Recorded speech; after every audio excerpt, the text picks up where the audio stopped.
Los minutos de retraso, como muchos otros, estaba en la cola de la gasolina, pues. Bueno, parece que hay varios todavía en la cola de la gasolina porque somos 19 en este momento, 20. Pero bueno, igual vamos a iniciar.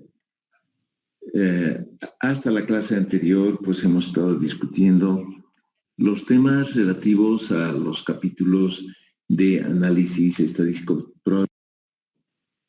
para poder hacer la inferencia de una determinada variable proyectada al futuro, proyectada a un determinado periodo de retorno, ¿cierto? Habíamos concluido todas esas clases, ese capítulo, diciendo que a través de esas técnicas, de esas metodologías, podemos perfectamente analizar, proyectar, determinar cualquier variable hidrológica. Eso es importante. Lo que hemos aprendido vale tanto cuando estamos analizando eventos máximos como mínimos.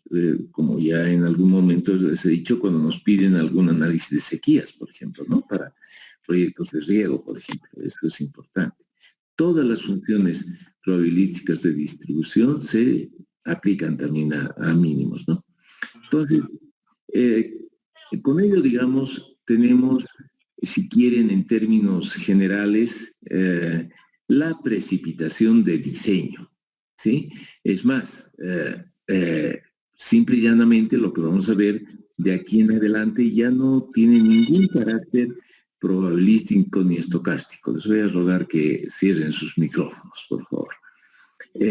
Entonces, les decía, de aquí en adelante lo que vamos a ver es más bien determinístico, es decir, lo que corresponde a la transformación de esa lluvia de diseño en caudal de diseño, ¿sí? Porque nosotros, obviamente, las obras hidráulicas no diseñamos con valores de las precipitaciones, esa es una base. Nosotros diseñamos con caudales o con niveles de agua en los ríos, por ejemplo, para los puentes, ¿no? Entonces, vamos a, de aquí en adelante, a hablar mucho de la física de la cuenca, de cómo es que se transforma la lluvia que hemos proyectado en escurrimiento. Bien, entonces voy a compartir el escritorio.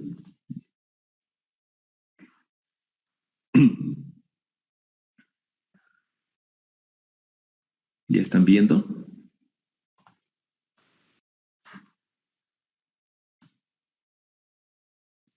Sí, sí, doctor.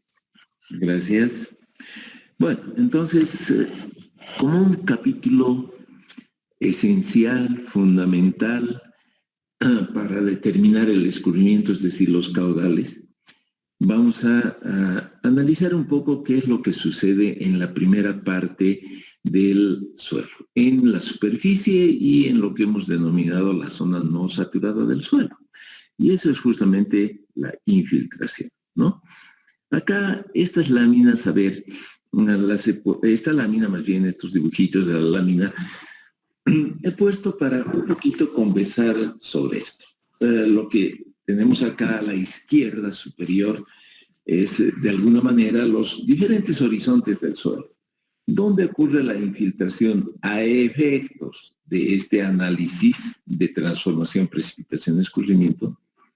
Es, pues, en la parte superior, entre la superficie y la zona no saturada, como decía antes, ¿no? Esto que están viendo y es obviamente el acuífero y estará más profundo, que como bien mencionaba en la clase anterior su compañero Espinosa, eso se llama percolación, que tiene que ver con una infiltración profunda que pues finalmente confluye en la recarga del acuífero, como hemos visto cuando analizábamos el ciclo hidrológico, ¿no? De hecho, infiltración se produce en todo contacto agua-suelo.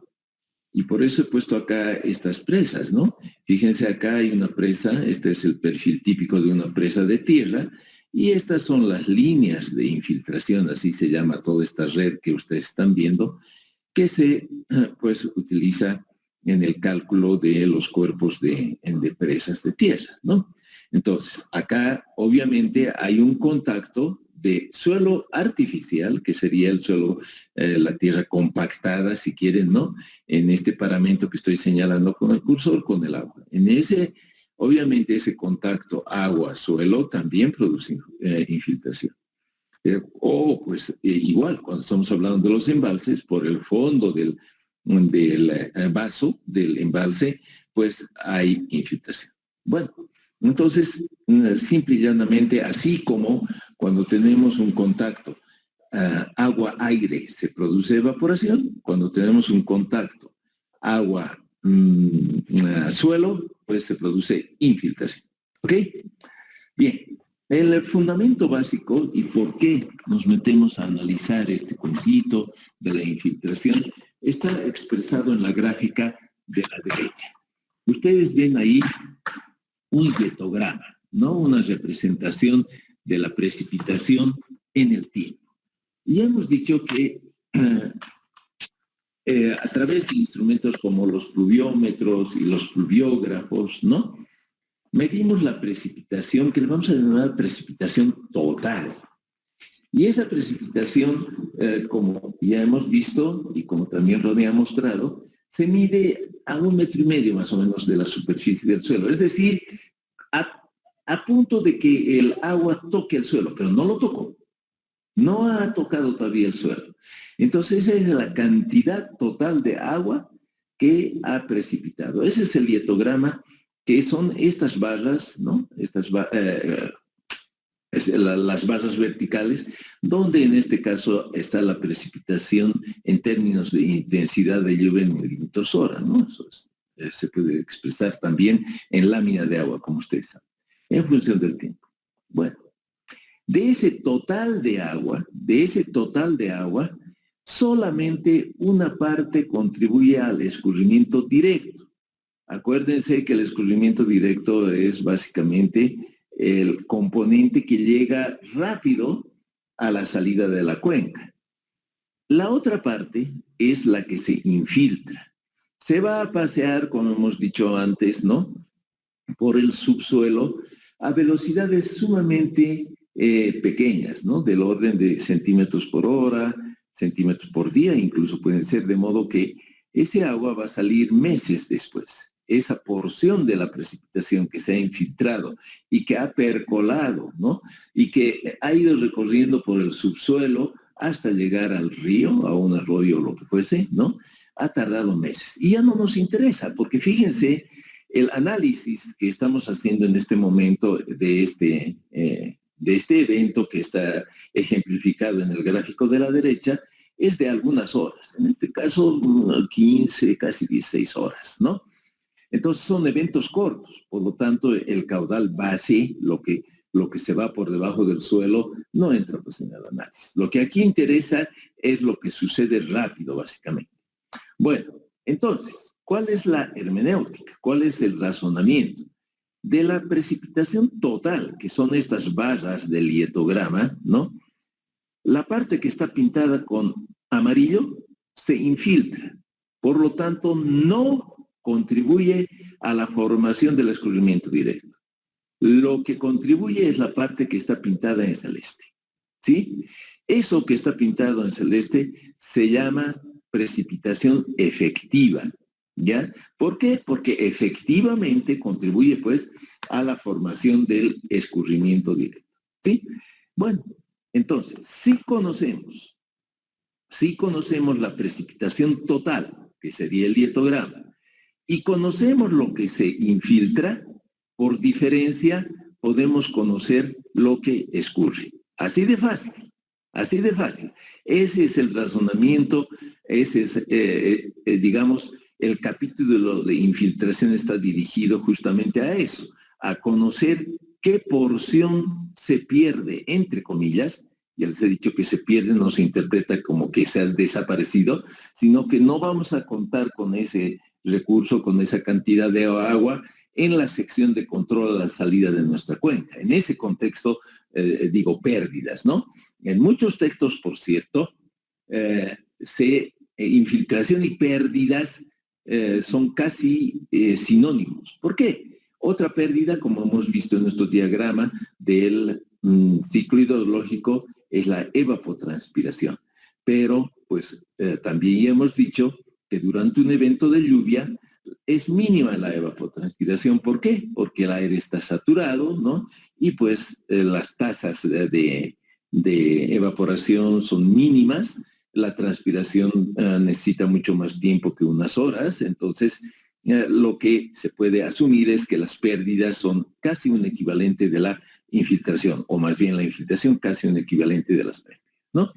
Bueno, dicho eso entonces, que es el concepto general, pues vamos a ir analizando con calma algunos conceptos, ¿sí?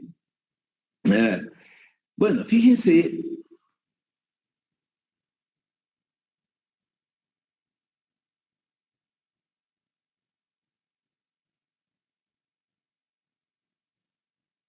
que puede haber situaciones de un ascenso casi repentino de la intensidad de lluvia, pero normalmente un evento de precipitación comienza con unas gotas, ¿no? En la ciudad y, bueno, sobre todo en el centro de la ciudad donde hay pavimento asfáltico, ¿no?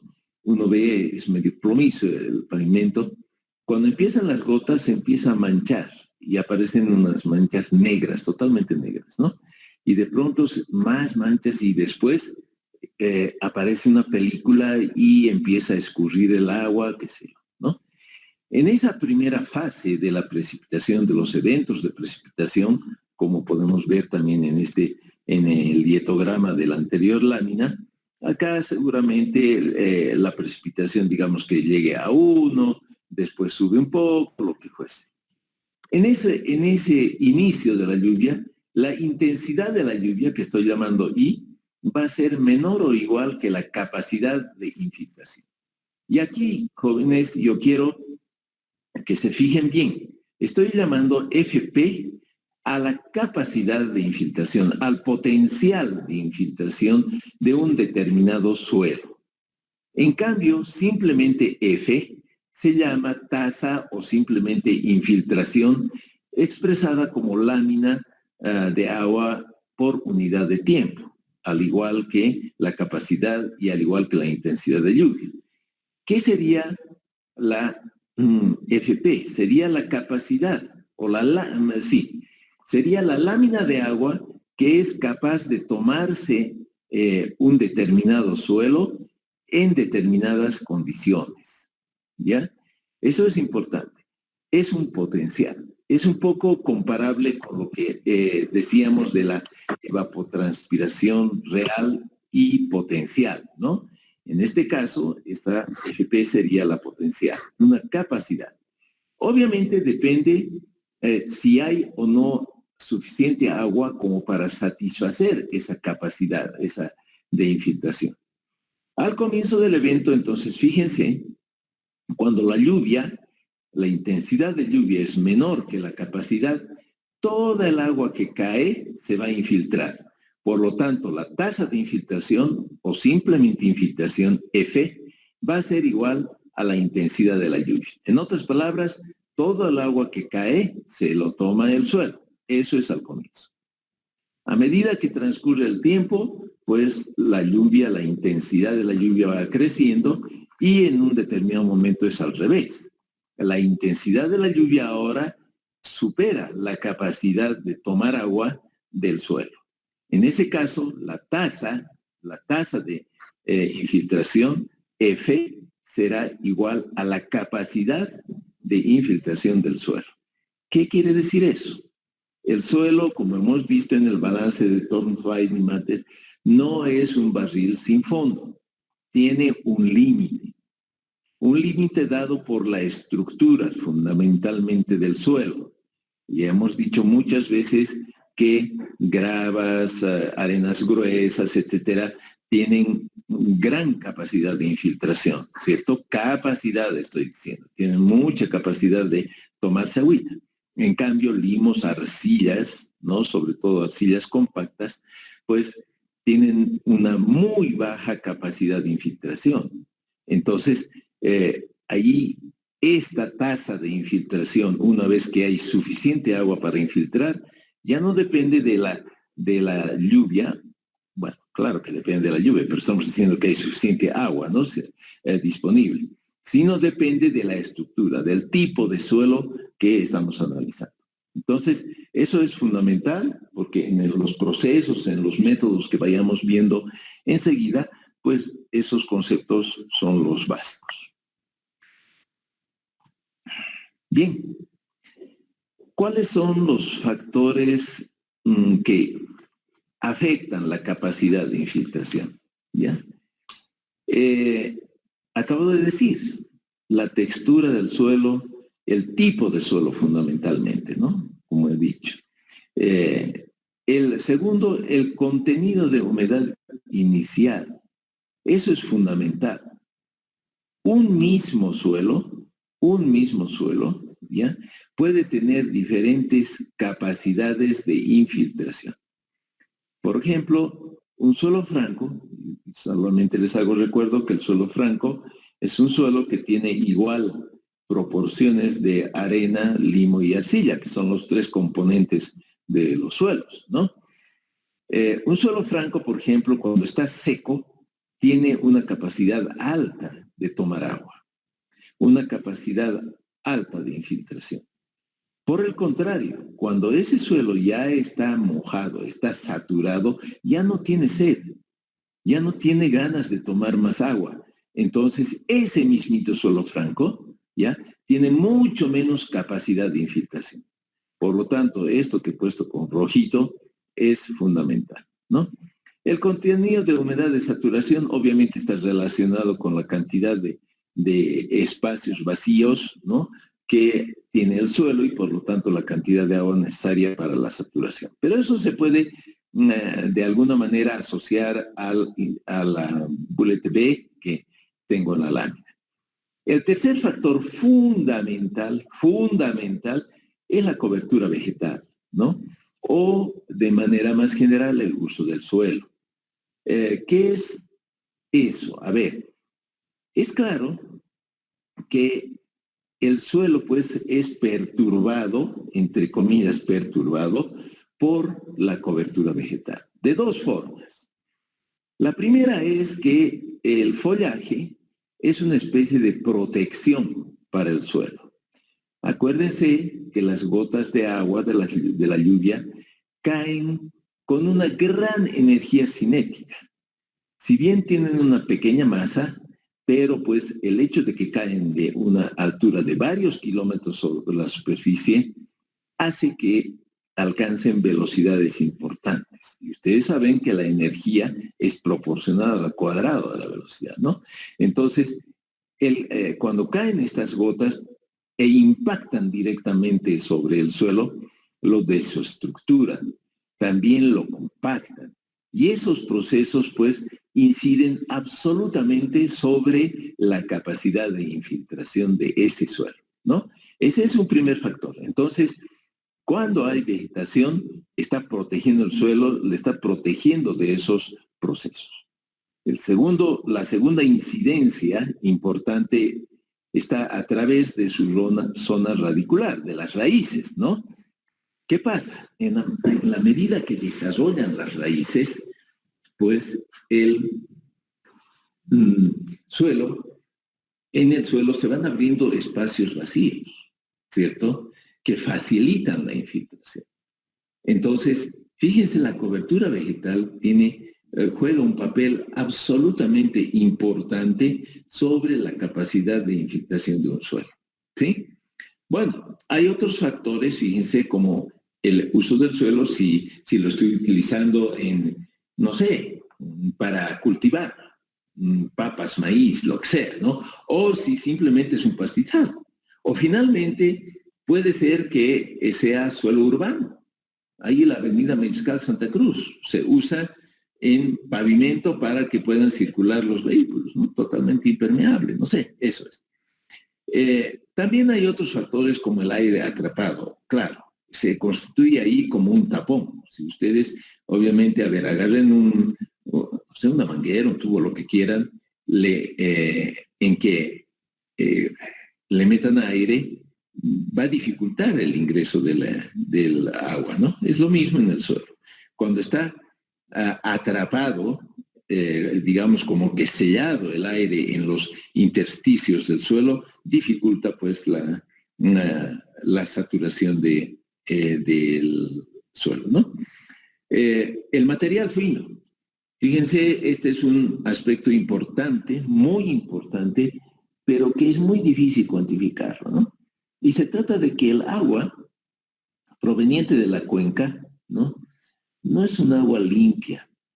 De hecho, en las zonas con alta pendiente, pues como hemos visto ya, los procesos de erosión hacen que se incorpore material fino al agua. Ese agua, pues cuando infiltra, ¿qué va a pasar?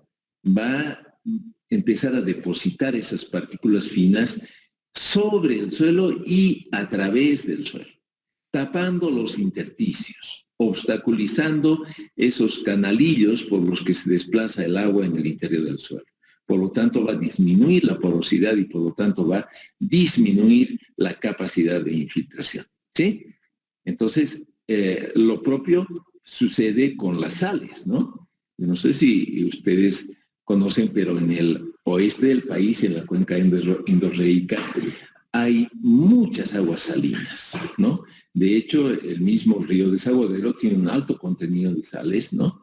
Ustedes si han viajado por allá van a ver en varios tramos del río, se ve en sus márgenes, pues, trazas blancas, enormes, ¿no? Que son depósitos de sal, ¿no? Y esa sal, obviamente, tiene el mismo efecto que el material fino, va taponeando los intersticios, ¿no? La compactación, sin duda. De hecho, ustedes, ingenieros civiles, ya deben saber qué son las pruebas Proctor, ¿no? Eso, por ejemplo, se utiliza en la construcción de carreteras, ¿no? La compactación puede ser por procesos naturales, pero también por procesos artificiales. No sé, al construir una presa o al construir un terraplén, se pasa la pata de cabra, la compactadora, qué sé yo, voy cerrando los intersticios del suelo de modo de que no pueda pasar o le voy poniendo material arcilloso y compacto justamente para impermeabilizar. De hecho, las presas de tierra suelen tener de núcleo pues un segmento de las mismas con arcilla compactada, ¿no? La temperatura, sus cambios y estas cosas son otros factores que inciden sobre la capacidad de infiltración. Es claro que el agua se puede congelar incluso dentro del suelo. Entonces, en esas circunstancias no va a haber la menor posibilidad de infiltración, ¿no? Cuando hay altas temperaturas, más bien facilita el flujo, ¿no? En fin, sin embargo, podemos encontrar, por ejemplo, otras variables, otros factores que inciden sobre la capacidad de infiltración, más estos tres que he mencionado y he puesto con rojo son los principales, ¿ya? Bien, volvemos entonces al temita que estábamos conversando hace un rato. Si nosotros llamamos pérdidas a la infiltración, por las razones que he mencionado, simplemente puedo decir que las pérdidas son proporcionales al volumen total de la lluvia, que es lo que he medido en el pluviógrafo, menos el volumen de escurrimiento directo, ¿sí? O si quieren, como les había dicho yo al comienzo, el volumen de escurrimiento directo va a ser el volumen total de lluvia menos el volumen de pérdidas, que es un sinónimo de volumen de infiltración. Bien, si yo esta ecuación la divido entre el área de la cuenca, obtengo esta otra que está denominada como ecuación 4, donde a la izquierda tenemos la infiltración o lámina de pérdidas acumulada, el total de agua, si quieren, que se habría infiltrado. A la derecha está la altura de lluvia acumulada y R mayúscula es el escurrimiento directo acumulado. ¿Ok? Entonces, esto básicamente ya estaría en milímetros, pero es el volumen total de agua en todos los casos. Si esta ecuación 4 la derivamos respecto del tiempo, entonces ahí obtenemos esta otra relación, la ecuación 5, que ya está en los términos habituales de intensidad. Fíjense a la izquierda, como hemos dicho antes, está la tasa o simplemente infiltración, que como hemos dicho se mide en milímetros por hora. En milímetros de lámina de agua que se toma el agua por unidad de tiempo. I es la intensidad de la lluvia y R sería la lámina de escurrimiento directo por unidad de tiempo. Entonces, esta ecuación 5 pues es la que normalmente utilizamos en el análisis. En términos siempre, como he dicho antes, de intensidades. ¿Sí? Perfecto. Si hay alguna pregunta, pues interrumpan porque como no estoy viendo, no vería la manito si la levantan, ¿no? Bueno, para la determinación de la infiltración hay muchos métodos o criterios, ¿no? Uno que es muy sencillo, pero obviamente tiene sus limitaciones, es el criterio de la capacidad de infiltración media. Tal como reza en la lámina, este criterio pues está suponiendo que la capacidad de infiltración es constante durante toda la tormenta. A esta capacidad de infiltración se le llama índice de infiltración media phi. Eso es la letra griega phi. Y se lo puede determinar, insisto sobre esto porque en muchos textos simplemente dice método del índice phi, ¿ya? Este mismito que les estoy explicando. Y se lo puede determinar, como dice acá, si se tiene un registro simultáneo de precipitación y escurrimiento de una tormenta. Es decir, hietograma e hidrograma simultáneamente medidos. Entonces, acá los diferentes criterios o métodos los he ordenado en función de la disponibilidad de información. En este caso, tenemos la información específica de precipitación y escurrimiento representados a través del hietograma de una tormenta y su correspondiente hidrograma, ¿sí? Cuando yo tengo esa información, puedo para esa tormenta determinar este índice phi a que hace referencia el método. Bueno, ¿cuál es el procedimiento? Fíjense, del hidrograma de la crecida, o sea, este es el hidrograma, ¿no? Que se habría producido como consecuencia, por ejemplo, de este hietograma. Me voy a copiar este dibujito porque va a ser súper útil en toda la conversación. Ya, entonces aquí.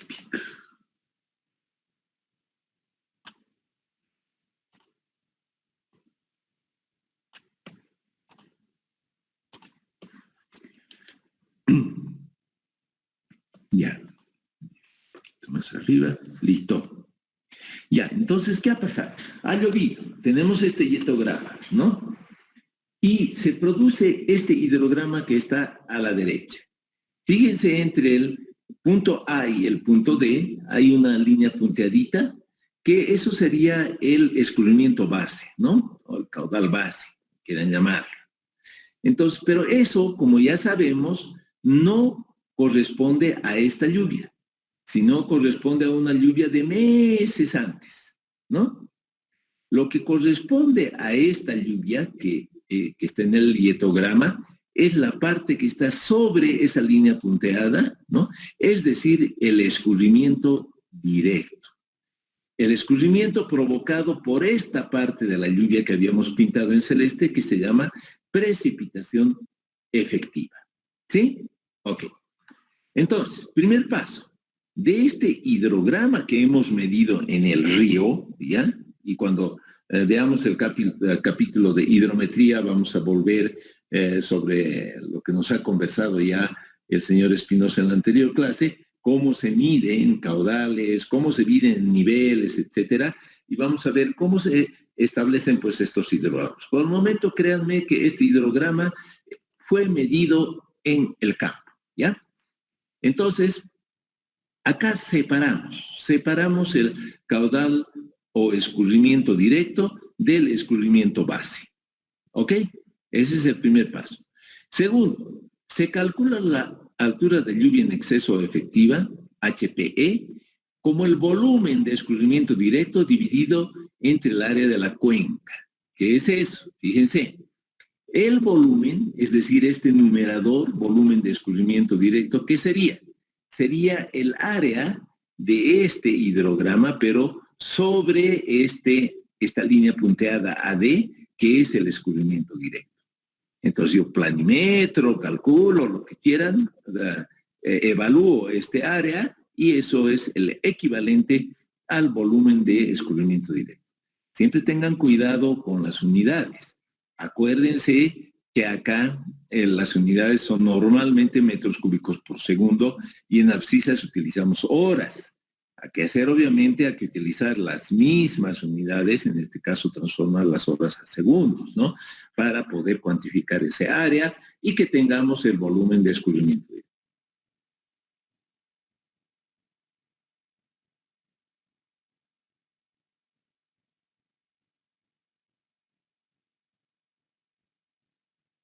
Suma de todas estas barras que han quedado con celeste en mi hietograma, a la izquierda, ¿sí? Ok. Entonces, ese es el segundo paso. El tercer paso dice, se calcula la lámina de agua que corresponde al índice de infiltración media phi, trazando una línea horizontal en el hietograma de la tormenta, que en ordenadas tiene precipitación en milímetros. Ojo, ya enseguida les voy a mostrar un gráfico para que entiendan bien. De tal manera que la suma de las alturas de precipitación que queden arriba de esa línea sea igual al valor de HPE que hemos determinado en el paso 2. El índice de infiltración media phi será entonces igual a la altura de precipitación que hemos determinado, ¿no? Correspondiente a la línea horizontal, dividida entre el intervalo de tiempo delta T que dure cada barra del hietograma. Bueno, para que entiendan ese paso 3, vamos a enseguida a mostrarles con unos gráficos. Antes quisiera indicar un par de cosas que vamos a encontrar en todos los textos de hidrología. Relativo al primer paso, hemos dicho que se debe dividir el escurrimiento base del escurrimiento directo, ¿cierto? Entonces, es claro que tenemos el hidrograma de la tormenta con sus diferentes componentes. En esta lámina he querido mostrarles cuáles son esos componentes, cuáles son sus denominaciones. Esta curva de ascenso, que también se la denomina así, curva de ascenso o de concentración de caudales. Este es el pico del hidrograma, esta es la curva de descenso y esta es la curva de agotamiento o recesión. También tiene ese nombre, curva de recesión, ¿sí?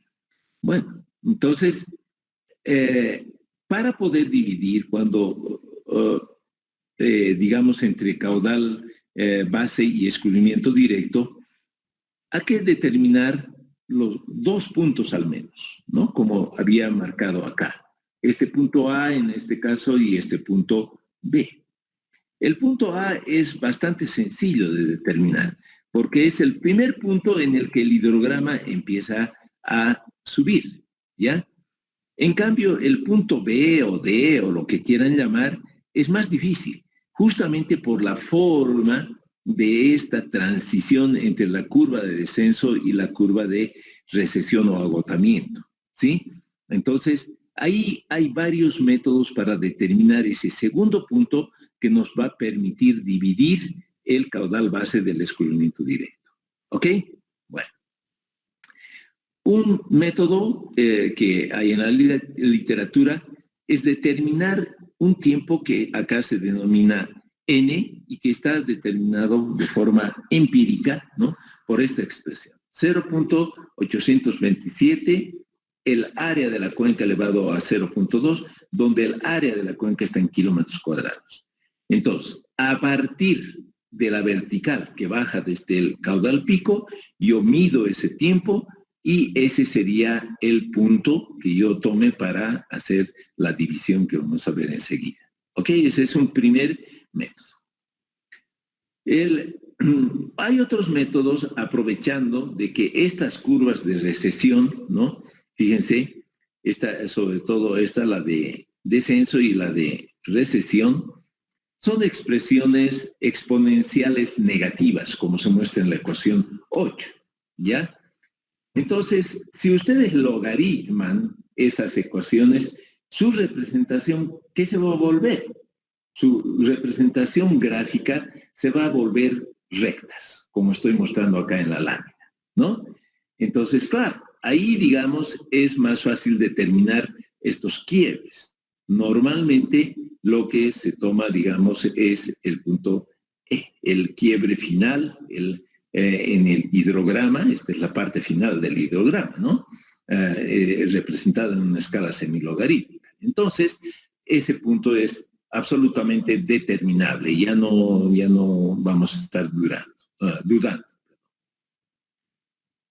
Bueno, una vez que se han determinado el punto A y el punto E, que en muchos textos lo llaman B, eso es indiferente lo que se llame, ¿no? Ya tenemos esos dos puntos, el de inicio y el de final del escurrimiento directo. Acá hay varias situaciones. Se podría hacer simple y llanamente, y me voy a salir un segundito del... para... Ya, a ver, entonces...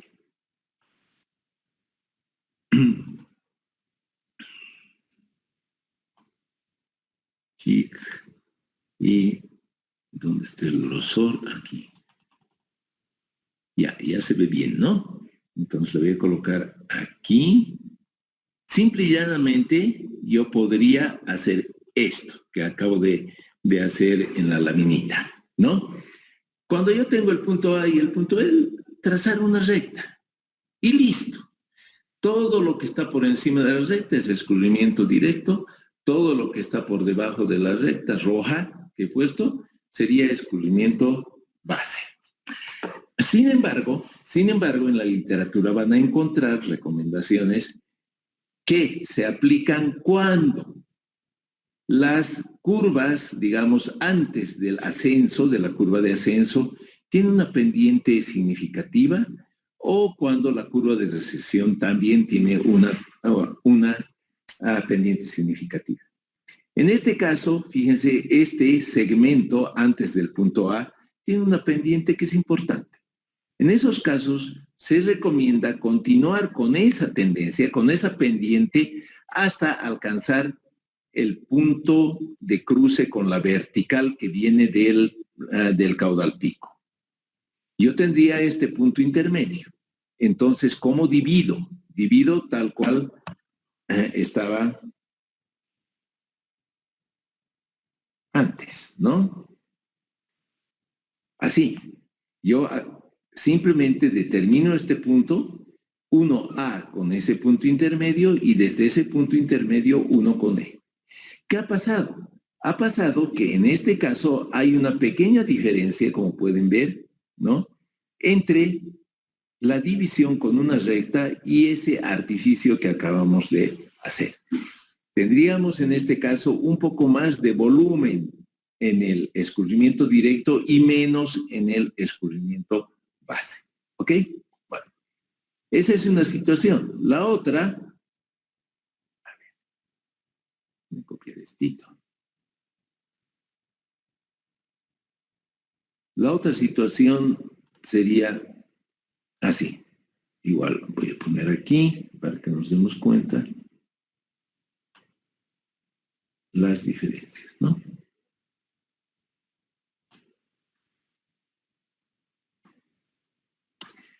Ya.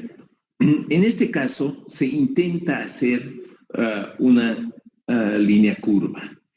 En este método se reemplazan las líneas rectas que habíamos visto en la anterior lámina por una curva suave, pero esos son, la verdad, preciosidades. Acá, como pueden ver, se está siguiendo la pendiente, digamos, de la curva de ingreso, se está siguiendo la pendiente de la curva de recesión hasta más o menos un tercio del periodo en cada caso, ¿no? Por la izquierda un tercio, por la derecha un tercio, del periodo entre estos puntos T sub 0 y T sub 1 que estamos viendo en la lámina, ¿ya?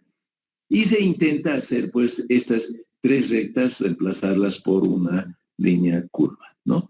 ¿Cuál es la diferencia? Fíjense, serían los volúmenes entre la línea roja que he puesto y estos espacios, estas áreas que quedan mediante esa línea curva, entre comillas, ¿sí?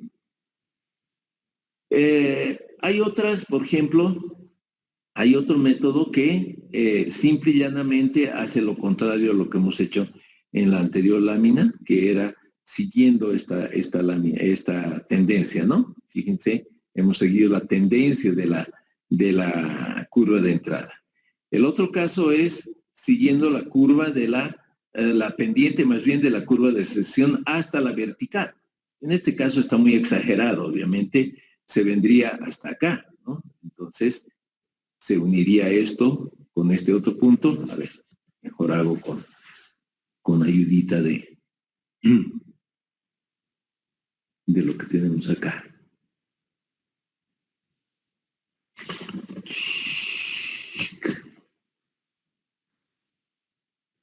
Ya enseguida.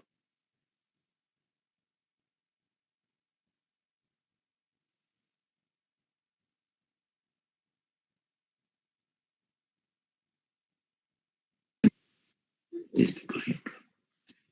Y lo propio este. Ya, entonces, ¿qué haríamos? Seguiríamos la pendiente de la curva de recesión, ¿sí? Digamos así, ¿ya? Hasta cruzar la vertical. Y eso uniría con el punto A, que sería este, así. Aquí está faltando un pedacito, ¿no? Listo, ahí, así sería, ¿no? Entonces, fíjense, hay obviamente una diferencia. Aquí en este caso, como digo, he seguido la pendiente de la curva de recesión, en vez de unir A y E directamente. Obviamente hay todo este volumen de diferencia, ¿no? Esas son las posibilidades, los métodos que van a encontrar para la división del caudal base y el descubrimiento directo en la literatura. Yo, la verdad, en la práctica, bastaría con determinar los puntos A, E y poner una recta. Lo que pasa es que en la naturaleza es muy difícil que los hidrogramas sean tal cual vemos acá en los dibujos de los libros, ¿no? Los hidrogramas tienen oscilaciones y es muy difícil así realmente ajustarle o determinar una pendiente de forma contundente, ¿no? Entonces ya les digo, cuando hay la posibilidad, cuando la situación es clara, sí se puede emplear, pero tampoco nos vamos a hacer mucho problema por eso. Si no se puede determinar con claridad una única pendiente, pues le ponen ahí una línea recta y se acabó, ¿no? Eso es en la mayoría de los casos. Bien, pasamos.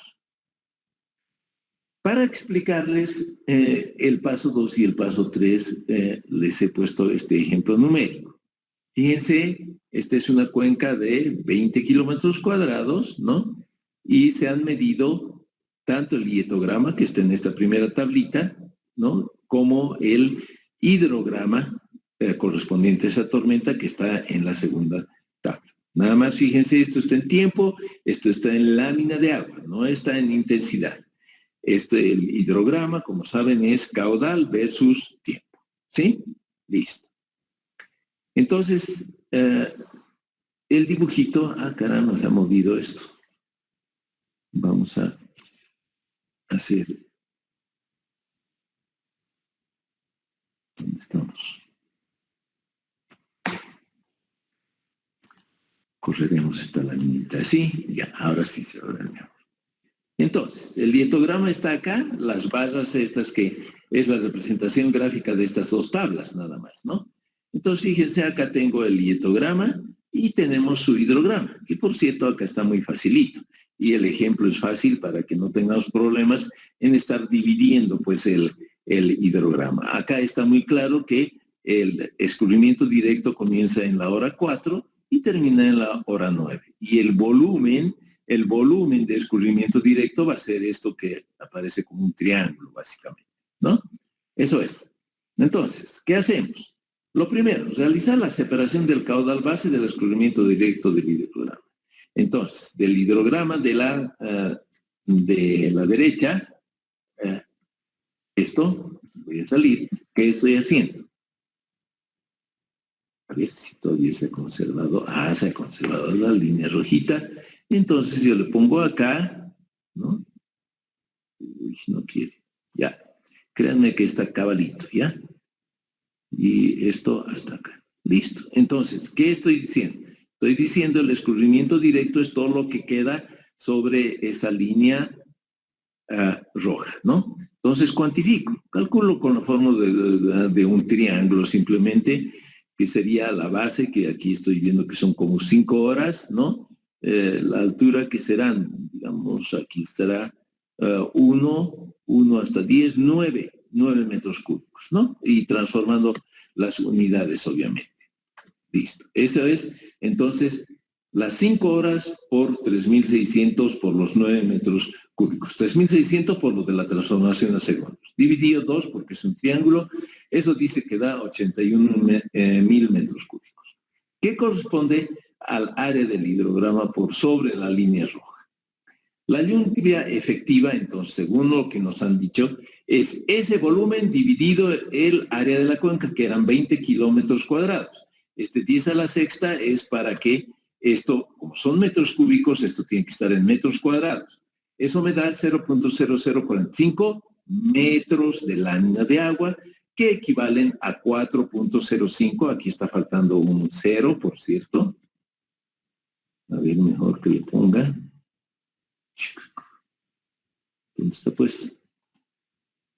Ya. Aquí estoy ya. Listo. 4.05 milímetros. Eso es el segundo paso. El tercer paso, ¿qué sería? El cálculo de la lámina de agua que corresponde al índice phi. Entonces, esto se realiza normalmente por tanteo. ¿Cómo así? A ver, voy a volver a esta laminita del diagrama. Aquí. Y otra vez me voy a poner mi línea roja. Fíjense, yo voy a poner acá una línea roja así, horizontal, en este caso. Ya. Créanme que está horizontal, no sé por qué no sé. Ahora sí, está totalmente horizontal, ¿no? Fíjense, yo pongo aquí arbitrariamente mi línea roja.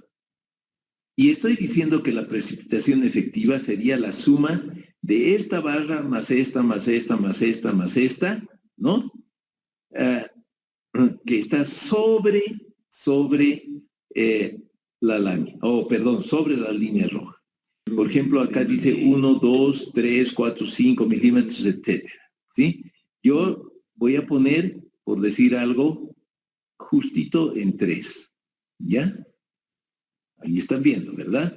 Entonces, la precipitación efectiva sería todo lo que queda sobre 3 milímetros.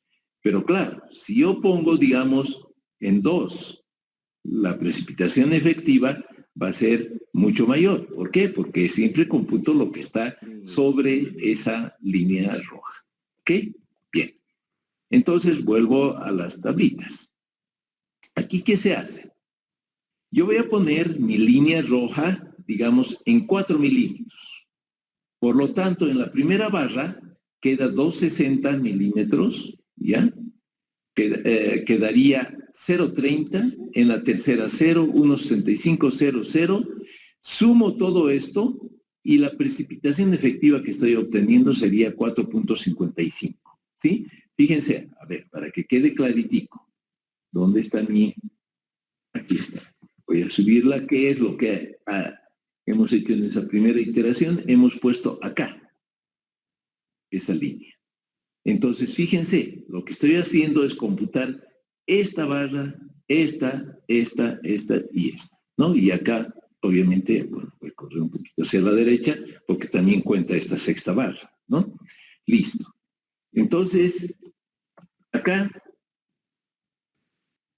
en el primer tanteo, veo que tengo 4,55, pero lo que yo he calculado en el paso 2 es 4,05, ¿cierto?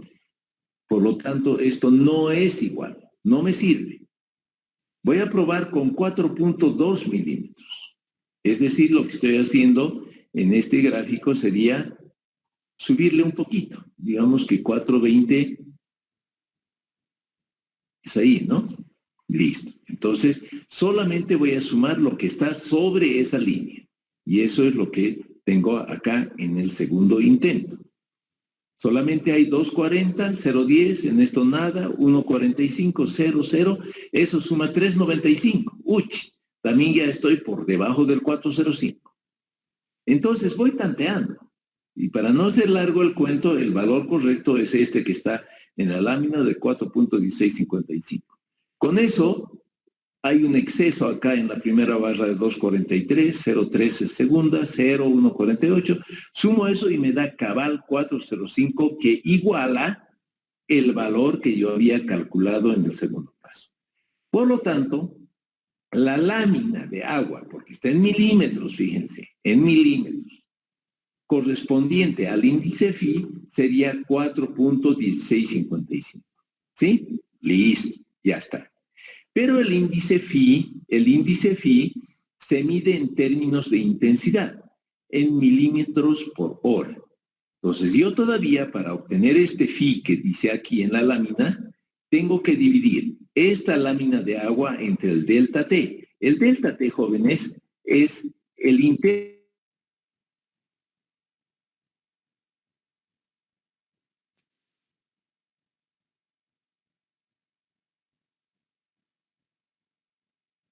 Lo que dice acá, ¿no? En vez de que sea 4,1655 milímetros por hora, sería 2,0827 milímetros por hora, ¿no? En caso de que el delta T, el tiempo de cada una de las barras del litograma, haya sido 2 horas, ¿no? Esa es la diferencia entre el HP de phi y el phi mismo, ¿ok? Bueno, entonces, este es un primer método. Ese índice phi sería la tasa de infiltración que yo haya tenido durante la tormenta. Pero como están viendo, jóvenes, y vuelvo aquí a la lámina, a ver dónde está nuestro hietograma. ¿Qué es lo que he hecho en realidad? Lo que he hecho en realidad es reemplazar esta exponencial negativa con una recta cuyo valor, obviamente, este valor que sería el HP de phi, ¿no? Aquí a la izquierda, ¿qué sería? Sería tal que multiplicando ese HP de phi por el tiempo, tiene que darme lo mismo que me daría el área de esta parte amarilla en el hietograma. ¿Sí? Perfecto. Bueno, entonces,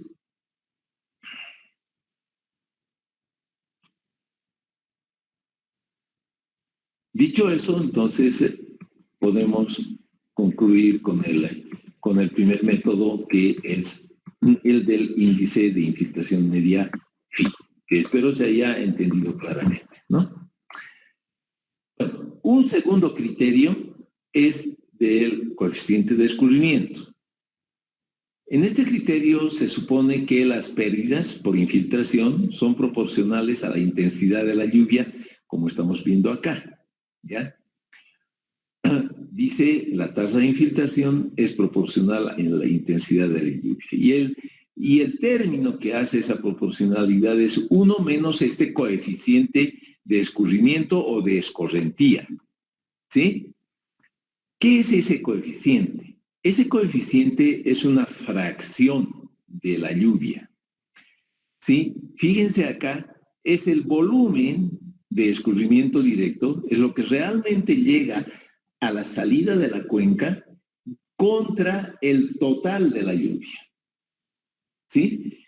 Claro, si yo el numerador divido entre el área de la cuenca y también el denominador, me queda la relación de la lluvia efectiva contra la lluvia total, ¿cierto? Eso es el coeficiente de escurrimiento. Siendo así, es obvio, es claro, que el coeficiente de escurrimiento varía entre 0 y 1. ¿Sí? Por eso les decía que representa una fracción. Si ustedes, pues, simple y llanamente multiplican, ¿cómo yo podría? Voy a salirme de acá, porque digo que es una fracción, ¿no? Yo podría escribir perfectamente que el volumen de escurrimiento directo es igual a este coeficiente, que es una fracción entre 0 y 1, multiplicado por el total de la lluvia, ¿cierto? Eso tranquilamente yo puedo escribir, ¿sí? Entonces, repito, jóvenes, acuérdense, el coeficiente de escurrimiento nada más representa una fracción de la lluvia total que se convierte en escurrimiento. Para el ejemplo que hemos hecho, ¿qué tendríamos? La altura total de lluvia, y volvemos acá, sería la suma de todo esto. Teníamos 6 barras, ¿se acuerdan? 6, 6, 4, 3, 4, 5, 7, 3, 5, 0, 8, ¿no? Esa es la lluvia representada en el hietograma de la izquierda, acá en la lámina. La suma de todo eso me da 24.9. Esa es la lluvia total, ¿ok? Listo. Entonces, fíjense acá, el coeficiente de escurrimiento sería los 4.05 milímetros de lluvia efectiva que hemos calculado, dividido el total de la lluvia. Eso da 0.16. ¿Qué nos está representando eso? Nos está diciendo que apenas el 16% de la lluvia total se convierte en escurrimiento directo, en este caso, en este ejemplo, ¿cierto? Y eso es fundamental. Este valor del coeficiente de escurrimiento conceptualmente nos da pues un reflejo instantáneo y claro de cuál sería la proporción de la lluvia que contribuye al caudal de diseño. ¿Sí? Eso es. Vale. Pues si no hay preguntas, vamos a seguir. En la literatura, en la web, ustedes pueden conseguir tablas como estas, ¿ya? Hay muchísimos textos, sobre todo de hidráulica más que de hidrología, en que se establecen los coeficientes de escurrimiento para diferentes situaciones. Ahora bien, ya les he dicho que siempre son referenciales. Es más, como acá en esta tabla que la he tomado de la web, ¿no? Dan un rango. Lo que normalmente tenemos que hacer, ya les he dicho, es experimentación en campo para tener certeza de los valores a utilizar en el cálculo, ¿no? Pero bueno, es una referencia para etapas tempranas como de los estudios como la factibilidad, por ejemplo, podemos echar mano de esas referencias, pues, ¿no? Bien. Siguiente criterio. Si nosotros ya no tenemos la información precisa y absoluta de lo que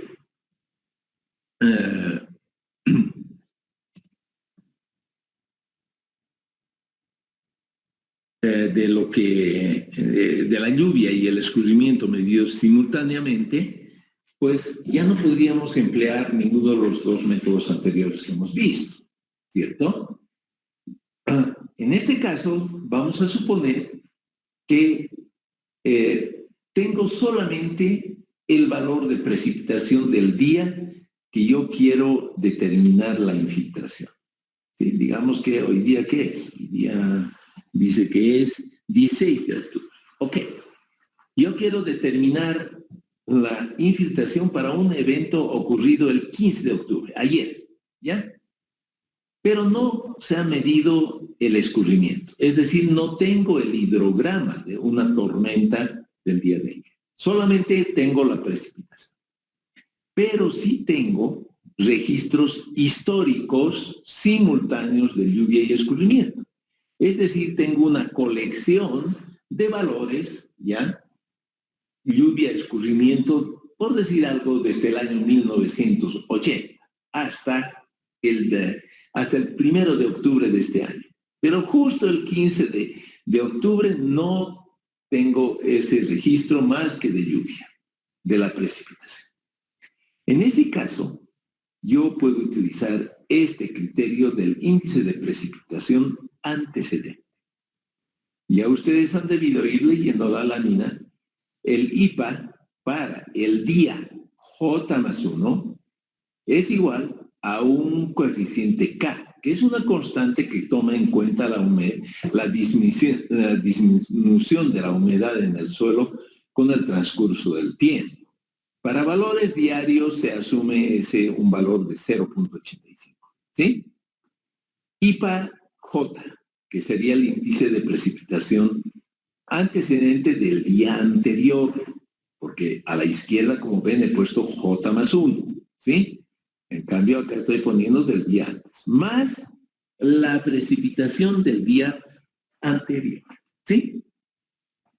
Bueno, entonces, la clave para esto es que con los registros históricos, desde el año 80 hasta el 1 de octubre de este año, habíamos dicho, yo voy a simple y llanamente calcular sus índices FIS. Y como tengo la precipitación, pues yo puedo también calcular sus IPAs para todos los eventos en los cuales haya medido históricamente, ¿ya? Precipitación y escurrimiento, hietograma e hidrograma. Con eso, construyo una curva de esta naturaleza. Esa es la clave. Esa es la clave. Fíjense qué tengo acá. En ordenadas, índice phi. En abscisas, índice de precipitación antecedente. Cada uno de estos puntitos significa el haber hecho el cálculo con el método anterior, ¿no? El respectivo phi, con la data histórica, ¿sí? Hasta el 1 de octubre de este año, como he puesto en el ejemplo. Calculo también su IPA, eso es totalmente posible, ¿cierto? Y aquí cada uno de esos pares de valores. Todos estos puntitos, repito, son con información del pasado. ¿Ok? Bueno. Pero para el 15 de octubre, he dicho, no tenía el hidrograma, solo tengo el valor de lluvia. Claro, si tengo valor de lluvia, yo puedo calcular el IPA, en este caso, para el 15 de octubre. ¿Ya? Acá estaría acá, 0.85, esto sería el IPA del 14 de octubre, y esta sería la precipitación del 14 de octubre. Listo, determino el IPA para el 15 de octubre. A ese IPA lo estoy llamando IPA asterisco. Listo. Con ese IPA asterisco entro a esta curva y leo su correspondiente phi para ese evento del 15 de octubre. Repito entonces, aquí la clave es construir esta gráfica, ¿cierto? Donde los puntos, los pares de valores, los he obtenido aplicando el método anterior del índice de infiltración media phi a los registros históricos con los que contaba, de precipitación y escurrimiento, hietograma e hidrograma, hasta, digamos, desde el 80, he dicho, hasta el 1 de octubre. Listo. Para el día que no tengo hidrograma, pero sí tengo la lluvia, calculo su IPA, que en este ejemplo es el IPA asterisco, y determino su infiltración. Y eso es. Entonces, un segundo método cuando no hay la información precisa de el evento tanto de lluvia como de escurrimiento, pues, ¿no? Bien. Y un tercer escenario es la situación en que no haya ni siquiera los registros históricos de lluvia y escurrimiento. Solamente tengo registros de precipitación y en algunos casos, que es muy habitual, ¿no?, que tengo pluviómetro. Ya saben que con el pluviómetro yo no puedo tener un registro continuo en el tiempo. Solamente voy a tener valores, tantos valores como el observador haya leído. Normalmente un valor diario. Podemos obtener, por ejemplo, la precipitación en 24 horas. En casi todas las estaciones pluviométricas se nos proporciona ese valor. Ok, ya es algo. Entonces, pues, en esos casos voy a utilizar el método de los números de escurrimiento, ¿sí? O también en la literatura se conoce como el método CN, ¿ya? No es CNN, CN nomás, ¿no? Que viene del inglés de número de curva, curve number, ¿no? Bueno, ¿y qué es eso? Es un método en que a partir de la lluvia total, del HPE, de lo que he medido en el pluviómetro, ¿no?, y conociendo las características principales de la cuenca, como son el tipo de suelo y el uso del suelo, yo puedo determinar la precipitación efectiva. Eso es, repito una vez más para que se les quede, para que quede muy fijo este concepto. El método de los números de escurrimiento determina la precipitación efectiva, implícitamente la infiltración, ¿cierto? Ya sabemos cómo es el asunto. Lo que no es precipitación efectiva es la parte que se infiltró. O si quiere, lo que no se infiltró es la precipitación efectiva equivalente del escurrimiento directo, ¿sí? Bueno, entonces, aquí, a partir de la lluvia total, conociendo el tipo de suelo y conociendo el uso del suelo, es decir, lo que antes se llamaba de manera más específica cobertura vegetal, y tercero, la humedad en que antecedente en la que se encuentra el suelo, con esas características que eran las principales. ¿Se acuerdan al comienzo de la clase? Hemos dicho eso, ¿no? Podemos determinar, pues, la lluvia efectiva. Eso es lo que hace el método del CN, del Soil Conservation Service de los Estados Unidos. Listo. ¿Cuál es el fundamento? Fíjense, otra vez volvemos a nuestro querido hietograma. Este hietograma, sabemos, nos muestra la lluvia total. Esta curva exponencial decreciente es la representación del proceso de infiltración.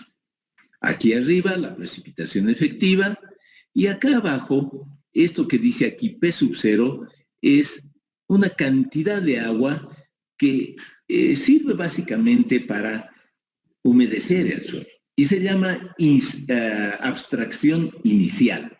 Es lo que se toma inicialmente el suelo, ¿ya? Que pueden fijarse, ni siquiera alcanza a la curva de infiltración del suelo, ¿no? Esa es una cantidad de agua que básicamente se pierde al inicio mismo del evento. Después está lo que se denomina la infiltración, o si quieren, el almacenamiento acumulado, que es FA. Y claro, acá ya hay lluvia suficiente para satisfacer ese proceso de infiltración en que se va acumulando esa cantidad de agua en el suelo, más precisamente en la zona no saturada del suelo. Y bueno, de este hietograma, como hemos dicho, como el suelo no es un barril sin fondo, apenas que ha colmado, ha satisfecho la sed del suelo, empieza a escurrir. Y eso en el hietograma se ve acá en la precipitación efectiva. Entonces, dicho esto, jóvenes, el planteamiento del Soil Conservation Service parte de dos ecuaciones. Una que es simplemente lo que hemos visto en el gráfico, que he vuelto a poner acá a la izquierda abajo, ¿no? La lluvia total, que sería P, le estoy llamando P, ¿no? Sería lo que yo necesito para la abstracción inicial, lo que yo necesito para la abstracción acumulada FA, ¿no? Y la precipitación efectiva. Esos tres términos suman la lluvia total. La otra ecuación es, bueno, y esto está en lámina de agua, ¿no? La otra ecuación es una proporcionalidad que dice que juntamente la abstracción acumulada es proporcional a lo que estamos llamando retención potencial máxima. ¿Se acuerdan del método de Thorne-Wine y Matter? Ya habíamos hablado de eso, el Rmax, ¿no? El Rmax de aquel método es este S. Es la capacidad máxima que puede tener un suelo para retener agua, ¿cierto? Entonces, eso es el parámetro S de este método del Soil Conservation Service. Entonces, estoy diciendo, el FA es AS como la lluvia efectiva es a la precipitación total menos la abstracción inicial. ¿Sí? Esas dos ecuaciones son el fundamento de este método. Son el fundamento de este método. Repito, esta ecuación no es nada más que poner en una ecuación lo que estoy viendo acá en el gráfico, que la lluvia total se divide en estos componentes: abstracción inicial, abstracción acumulada, precipitación efectiva. Y lo otro que estoy proponiendo es la proporcionalidad de la abstracción acumulada contra su máximo, la máxima capacidad de retener agua, contra la lluvia efectiva en relación a la lluvia total descontada la abstracción inicial. ¿Sí? Si yo, a partir de este sistema de dos ecuaciones, se puede obtener esta relación que es la que van a encontrar en todos los textos. La precipitación efectiva, que es similar al escurrimiento superficial, al escurrimiento directo, que en muchos textos le llaman ES también, nosotros lo hemos llamado QD en varios sitios, sería esto: la lluvia total menos la abstracción inicial al cuadrado dividido la lluvia total menos la abstracción inicial más el parámetro S. Ahora le vamos a seguir llamando parámetro S, ¿ok? Que tiene su equivalente en lo que es el número de curva. Y les voy a mostrar acá cuál es la equivalencia. Ah, Dios mío. Aquí está. Fíjense, el parámetro S se determina a partir de lo que se llama el número de curva, ¿ya? El número de curva se determina con unas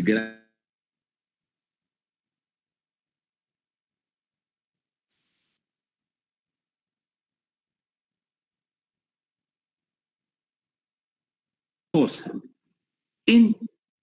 Más bien en abscisas, la lluvia total, ¿ok? Ya sea en pulgadas, en centímetros, en milímetros, en lo que quiera. Y en ordenadas está el escurrimiento directo, que es lo mismo que lluvia efectiva, ¿cierto? En las representaciones gráficas en la literatura, aquí dice runoff, ya direct runoff.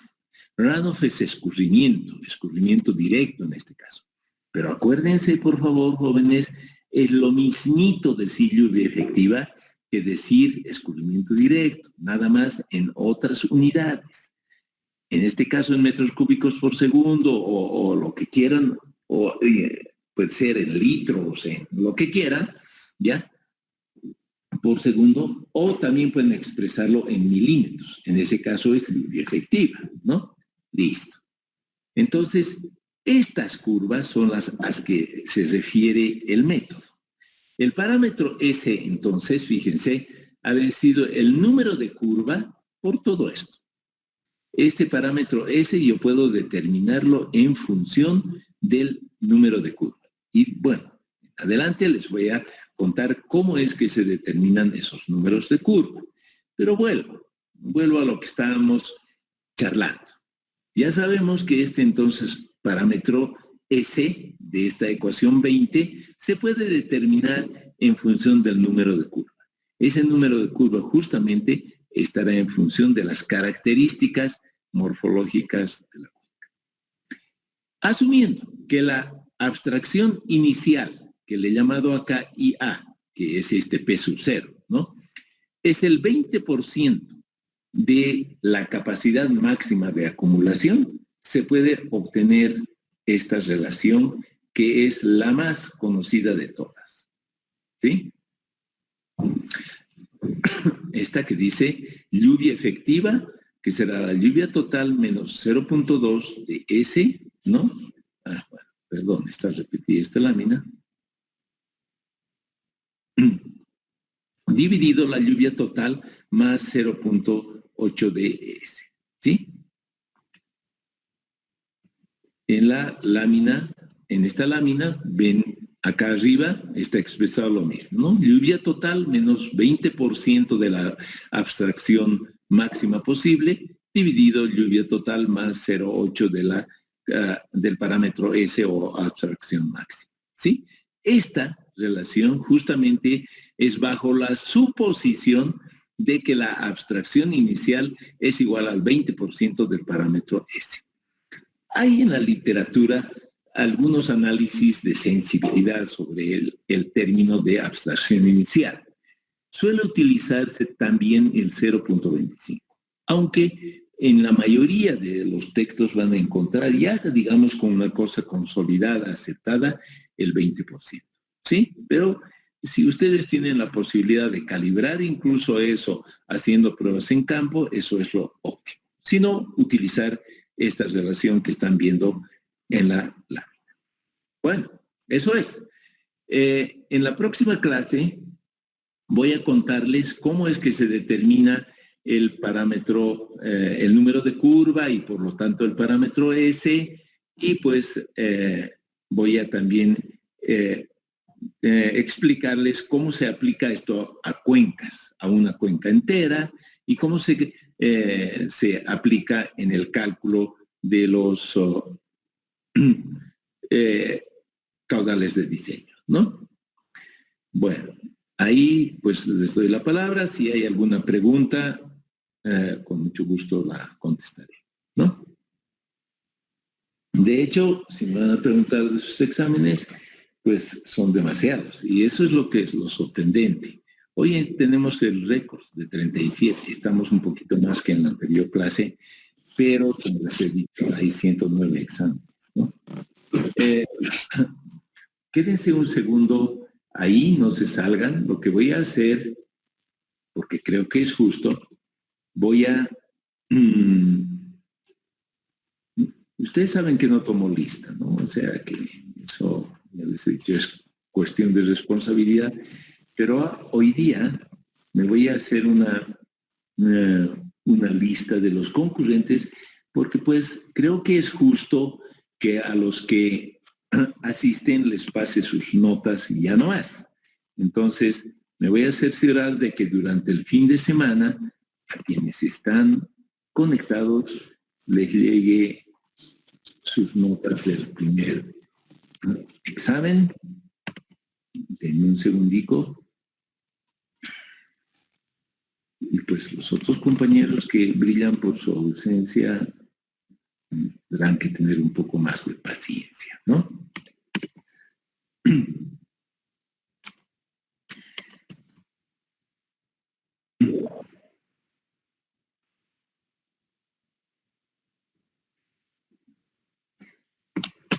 Bien.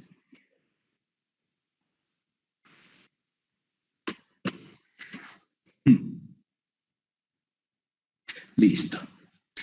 Bueno, si no hay nada más, que tengan buen fin de semana. Por favor, cuídense el día domingo. Espero que todo marche bien. Y que, como dice el señor Trump respecto de Norteamérica, Dios guarde a nuestra patria, ¿no? Bueno, hasta el lunes, jóvenes. Que estén bien. El lunes, ingeniero. Chao, chao.